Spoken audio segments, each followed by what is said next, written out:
Gandang araw mga kapol. So bagong taon, 2026. Bagong pagkakataon at bagong panimula. Alam ko habang nanonood ka ngayon, ang nararamdaman mo ay may halong excitement at kaba. Kasi syempre iniisip mo, sana this year, sana iba naman. Sana this year makabawi ako. Or sana this year hindi lang puro labas yung pera mo. Puro bayad ka sa utang, tapos puro sakto lang yung kinikita mo.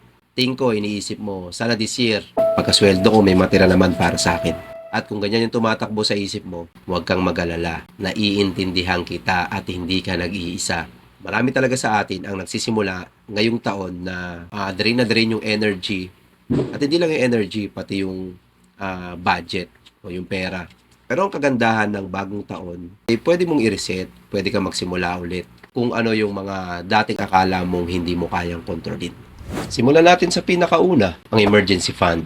Alam mo, marami sa atin ang naririnig na ito pero parang ang layo daw. Sabi nila, para lang daw to sa ibang tao, para lang daw sa mayayaman, para sa mga stable and income lang, or para sa mga negosyante o sa mga bigatin.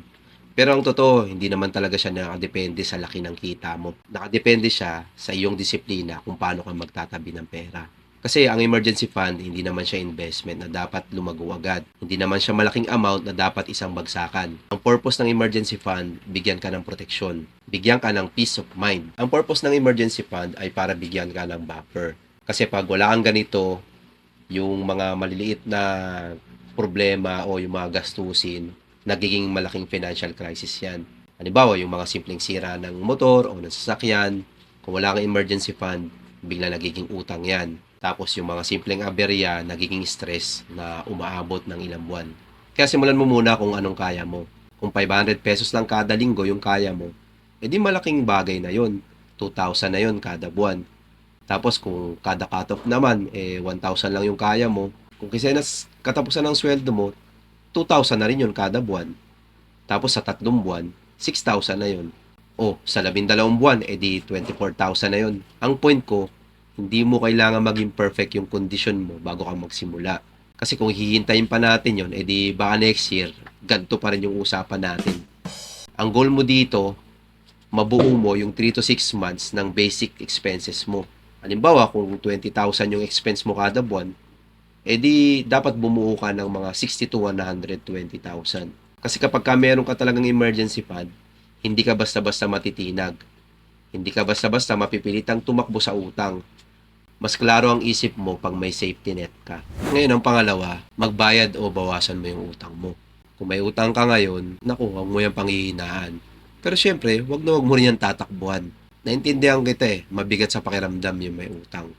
Lalo na kapag lumalaki ito dahil sa interest. Ang pinaka-practical na pwede mong gawin ngayong first quarter ng 2026, ilista mo lahat ng iyong mga utang. Kahit yung 50 o 300 pesos na utang mo sa tropa mo, isama mo, tapos pumili ka lang ng strategy. Yung option A, unahin mo yung pinakamataas ang interest para bawas agad ang dagdag gastos. Yung option B naman, kung kailangan mo ng quick win, unahin mo syempre yung pinakamaliit para ma-close mo ito agad. Tapos kapag na-close mo kasi yung utang, may sense ka ng accomplishment na parang nasasabi mo sa sarili mo, ay, kaya ko palang magbayad ng utang. Tapos madadomino effect na yon sa mga susunod mong mga utang na dapat mong bayaran. At kung credit card naman yan, may minimum due ka na 5,000. Kung kaya mong gawing 6,000 yung ibabayad mo, dagdagan mo na. Hindi mo naman kailangan yan doble na agad. Konting dagdag lang, malaking bawas na yan sa katagalan. Ang goal mo dito sa pagbabayad ng utang ay hindi perfection. Ang goal mo lagi dito, progress, na makabayad ka lang paunti-unti. Pero tuloy-tuloy hanggang sa makover mo na lahat o masarado mo na lahat ng mga utang mo. Yung pangatlong akbang, syempre i-track mo yung mga gastusin mo. Alam mo, madalas iniisip natin, ay, hindi naman ako magastos. Pero minsan, hindi yung mga mahal na binibili natin yung nakakaubos ng pera natin. Yung mga maliliit na pinagkakagastusan natin, pero sobrang dami naman. Halimbawa, kape sa umaga, merienda sa hapon, load kapag kinulang, tapos gabi-gabi, may checkout ka pa sa online shopping app. Maliit, isa-isa, pero kapag sunod-sunod at araw-araw, doon ka magugulat. Naku, ang dami ko na palang gastos na hindi ko napapansin. Kaya simulan mo lang sa simple. Maglista ka sa notebook, phone notes o gumamit ka ng tracker app. Ang mahalaga, lahat nilalagay mo. Kahit maliliit, kahit mabilis, kahit di mo ramdam. Kasi ang totoo nito, hindi mo makokontrol yung hindi mo nakikita. Pero kapag tinrack mo na, makikita mo na yung mga flow ng pera mo. At doon ka magsisimulang magkaroon ng control. Control sa gastos, control sa impulses, control sa direksyon ng buhay mo. Simple lang siya pero powerful. Kasi pag may clarity ka na, mas confident ka na sa bawat desisyon mo sa pera. Pang-apat, tanggalin mo na yung mga hindi kailangang gastusin. Kasi 'di ba sa number 3, natatrack mo na yung expenses mo, may record ka na. So makikita mo na doon yung mga expenses mo na pwede mong i-cut, i-hold, or totally tanggalin mo na sa pang-araw-araw mong budget. Hindi naman ito habang buhay. So sa first quarter lang ng taon, kailangan mo munang prioritize kung ano yung mga gastusin na nagbibigay sa'yo ng stability. Halimbawa, kung may subscription ka na hindi mo naman ginagamit, i-cut mo na muna. Mag-unsubscribe ka na muna. Sayang din kasi yung pera mo dun eh. Kung meron kang mga pagkain na pinapa-grab mo or pinapa-deliver mo sa bahay na tingin mo kaya mo namang lutuin, edi lutuin mo na lang muna sa bahay para mas matipid. Tapos, kung talagang may gusto kang bilhin, pairalin mo yung 24-hour rule. So, halimbawa, tingnan mo muna, bibilin ko to, pero palipasin mo muna yung 24 hours. Kapag lumipas na, tapos sa tingin mo, kailangan mo pa rin talaga, edi saka mo siya bilihin. Hindi yung pag nakita mo lang sale or bibilin ko na agad, hindi ganon. Dapat ang ginagamit mo talaga sa pagtitipid ay yung logic, hindi yung emosyon. Kasi sa pera talaga, sa pagtitipid, behavior talaga yan ang mas makakatulong sa'yo eh. Kapag binago mo yung behavior mo, kahit hindi malaki yung sahod mo, malaki ang matitipid mo. At yung dapat, yung matitipid mo, hindi yan dapat bumabalik sa gastos. Dapat yung mga natitipid mo, dapat lumipat yan papunta sa iyong ipon. At bago tayo pumunta sa huling tip mga kapol, palambing naman ako. Kung hindi ka pa nakasubscribe, pakihit na po yung subscribe button. Malaking tulong po ang suportan nyo para maituloy natin ang paggawa ng ganitong mga content. Hindi lang po ito basta content eh. Usapang totoong buhay ito. Para sa mga kapwa nating Pinoy na gustong matunton ang financial freedom, kung nakakatulong to sa akin, gusto ko ring makatulong yan sa mga manonood ko. Kaya maraming salamat po kung susuporta ka. Sobrang na-appreciate ko po ito.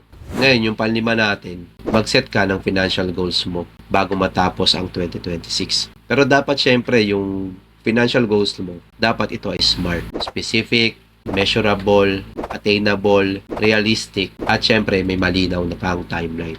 Hindi pwede kung gusto ko yumaman kasi hindi yun plano, wish lang yun. Ang goal dapat parang mission. Halimbawa, gusto mo makaipon ng 120k this 2026, hatiin mo. So, may 12 buwan, 10k per month siya. Kung di mo naman kaya, okay lang, babaan mo. 2,000 per month, hindi 24,000 per year na yon. Ang importante, may direksyon. Kasi itong 24,000, pwede mo na rin naman yung panimula ng negosyo next year eh. Ibig sabihin, kahit maliit ang simula, at least may finish line ka. At kapag may finish line, nagiging seryoso ang laro. Dagdag tip lang, ngayong 2026, pwede mo ring simulang mag-declutter. Pwede mo siyang gawing part ng sistema mo. Diba, kung may mga gamit ka sa bahay na hindi mo talaga kailangan, pwede mo yung i-donate o i-post online at ibenta. Hindi mo naman kailangan maging expert seller. Kailangan mo lang maging honest sa sarili mo sa mga bagay na hawak mo kung meron pa talagang itong binibigay na value sa'yo. Or kung meron na itong value sa marketplace. Pag kumita ka doon, huwag mong gastusin. Tulad ng sinabi ko kanina, iimpok mo para yung pera mo hindi siya naliligaw, napupunta siya lagi sa ipon. At sa dulo, gusto ko lang sabihin sa iyo mga kapol, hindi mo kailangan maging flawless. Kailangan mo lang talaga magsimula.